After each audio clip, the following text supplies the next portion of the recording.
Hello everybody, Yosef Lange here. Welcome to the weekly shir of Zera Shimshon. And I know it was a double Parshat, so I'll do Balak and we'll leave Chukas for next year, Mitzvah Hashem. I'm going to do the last kapitel, Yud Gimel. And I know there was a lot of good stuff here, especially in Chukas. It was very long and I tried to keep this to about 10 to 15 minutes, the whole shir. So let's go. It says a pasuk. It says Yavich. It's a klolo levracha. It says a pasuk in Dvorim, and we say it in the Birkas Kahanim. Makshim meforshim. Everybody's asking the echitachin leimer shaklolo atzmei tiyad bracha. How can it possibly be that the klala, the curse itself, can turn into a blessing?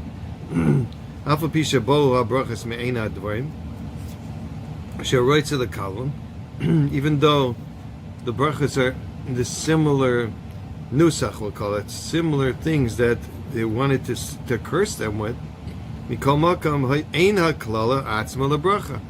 The klala, the curse itself, can't turn into a bracha. Ve'oid ma'u tevas lacha.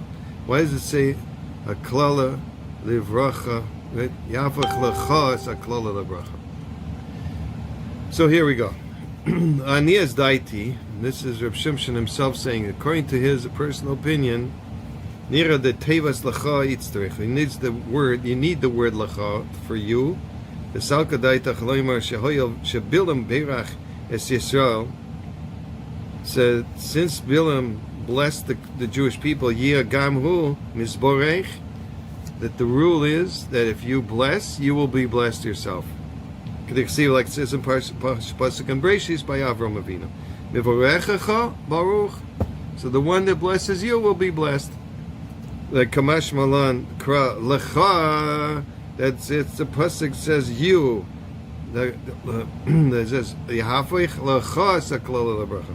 The Dafka Legabi Yisrael Hayu Habrachis Olay Legabi Debilam. That will only apply to Jewish people who give brachas, that they will be blessed, but not to Bilam.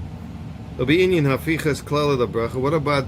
Still didn't answer the question about turning the curse into a blessing. Yesh the doctor Shim Navin Hadavar Kipshuta. If we understand this simply, Shebemachshava Hayag Mikalo, Obefiv Hayam Mivorich. So he was thinking he wanted to make a curse, but in his mouth he had to make a blessing because God told him he has to. Pshita She'in Kan Klala Klala. So there's no curse at all, because the Bechol HaTorah Kula Dvorim Shebelev Lo Hayu Advorim Klal. Because the Torah, in many places in the Gemara, says that things that are in your heart are not significant in order to make the final decisions. Even in the place where in the Dorim they say you have to be forced to make a neder. As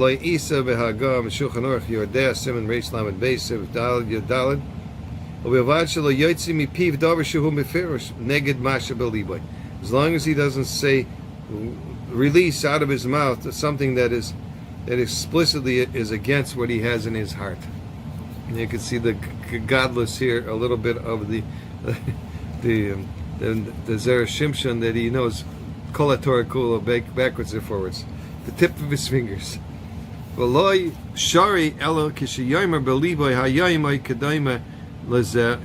only if he says, like in his heart, he says he means today, or something similar to this. So if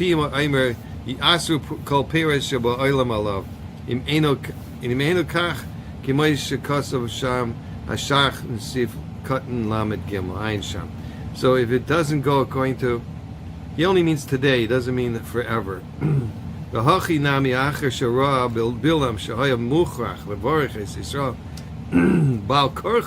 Since Bilam himself says, I have to bless the Jewish people, he told Balak, I don't have a choice. Dima din zela din hanau. The Nainrim la nasim. Maybe he had the same idea that I could be forced to make a neder. V'chasha beliboy she'oisam ha'bracha she'maitzim mipiv lo yiskaimu elo yayim echad bilvad. So maybe those blessings that I'm giving to the Jewish people by force, it was only going to be one day, and that's it. And after that, there'll be curses. Umukamina and Hasan b'shas. The Gemara in the Dorm says the dafka b'moiches she'oisa neged hadin. That's only talking about a tax collector who's doing against the judgment, the strict law anyway. Azamrin dvarim shebelev hayu dvarim. That in that case, that things that are in your heart would be factual in reality. But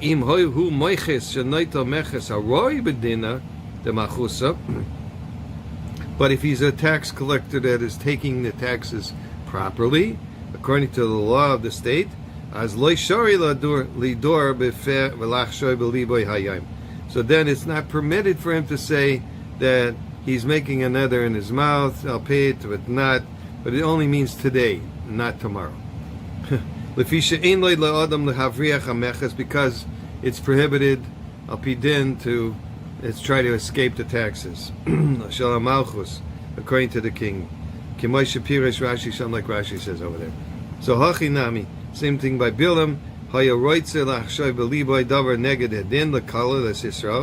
So he wanted to do something against the judgment, against the strict justice of God, that to curse the Jewish people. He said you can't curse them because they're blessed. And in that case, we don't say that matters of the heart are not pertinent.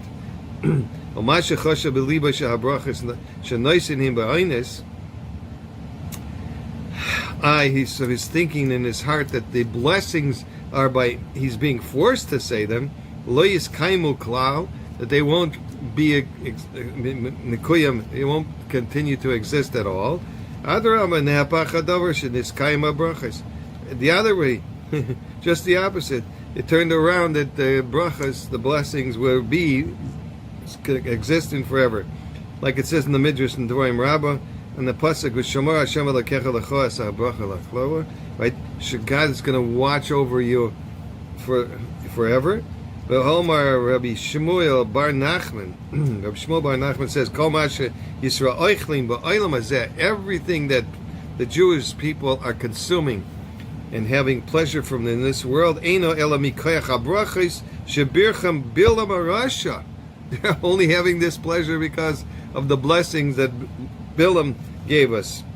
Ava mashe bircho oisam ha'avos. But if the avos hakadoshim Avram, Yitzchak, Yaakov give us a blessing, that's going to be for the future world, for the Moshe of Shiach and the future world. So if then the Bilam said these brachas and they're real blessings, not just fake, not temporarily, says, how could we possibly say that they turn to be curses? Kedamin in Perak Yud Aleph, the Sanhedrin, shekulam chazer leklala chutz mi bate knesiyas and bate knes midrashes. So how could they turn back to be curses except for the blessings he gave to Matay v'Alecha Yaakov Mishkan Yisrael? Right, those stayed. Shenira mizeh shahaya bohem k'tzas svor liyais klalis. So there's got to be a little bit of an understanding that there could be klalis. V'hein dvorim shebelev lo hayo dvorim klal. How could it be? But dvorim shebelev, that whatever Bilam was thinking, it can't come to fruition. So we said before, we didn't do that one. Asi Shapir, if it goes good. He says, Shabir Balak of Bilam, Niskavnu L'Reis HaMekayma Shasidim Yisrael L'Hachis L'Kadosh Baruch Hu. So Bilam and Balak were looking for places that Jews would anger God in the future.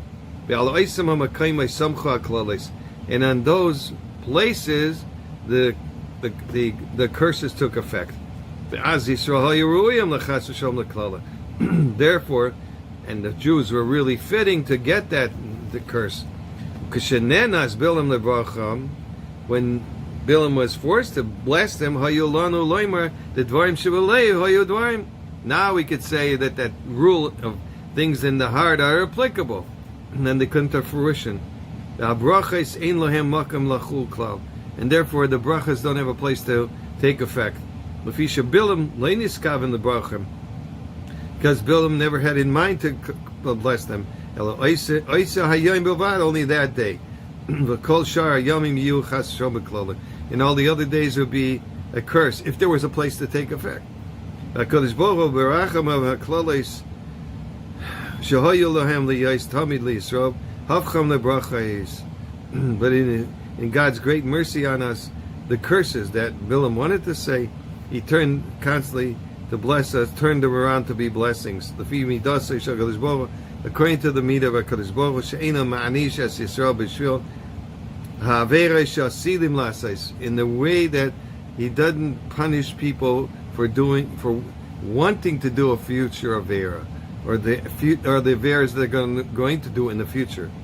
Even by Yishmael, He didn't punish him, only Basha Hu Khan, right? Omnam kishabol b'zman atzmai shelo hayu Yisrael royim chozu haklodos l'makayim karoi. But if the Jewish people came to a place and a time that they weren't keeping the Torah properly, so they went back to what Bilam was really thinking. Aval kishahayu ru'uyim, but they were fitting. The Jewish people were fitting and doing what the Ratzayne Shamakayim. Nasan lahem abrachas tamid hepech machshavas Bilam. He was giving them the blessings exactly the opposite of what Bilam wanted to do. Now, there's one little piece in the Segula he brings in the end of the Parsha, in the second year, Rabbi Nachman Seltzer, right? After I began hearing about the Sefer Zera Shimshon, I began studying it from it on a regular basis. In addition to learning from the actual Sefer, I also made sure to get hold of a copy of the weekly Zera Shimshon newsletter, which contains short pearls of the Torah of Rav Shimshon Chaim Nachmani Zichri Tzadik Avracha. Yeah, there is in the mikveh they have this. After learning from the Sefer for a while, I decided that I wanted to help spread the wealth and that I was going to get more and more people involved. My first thought was a simple one. Why not print and distribute the weekly newsletter in a few shuls and Bati Midrash in my neighborhood? I asked myself, there are still many places that do not receive the newsletter, and with printing costs so high, what better way for me to help than purchase a high-quality printer that I could use to print hundreds of copies every week? Of course, I would also distribute the newsletter to the shuls myself.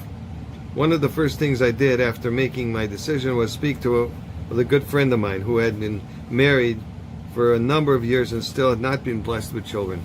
I told him what I planned to do and asked him if he wanted to get involved. He became very excited, and we decided to purchase the printer together as a joint investment. The first edition of the newsletter that we printed was for Parshat Balak, 5776. Now it's 5780. That's 4 years. At this point of the book, he said it was 2 years ago, but it's 4 years ago.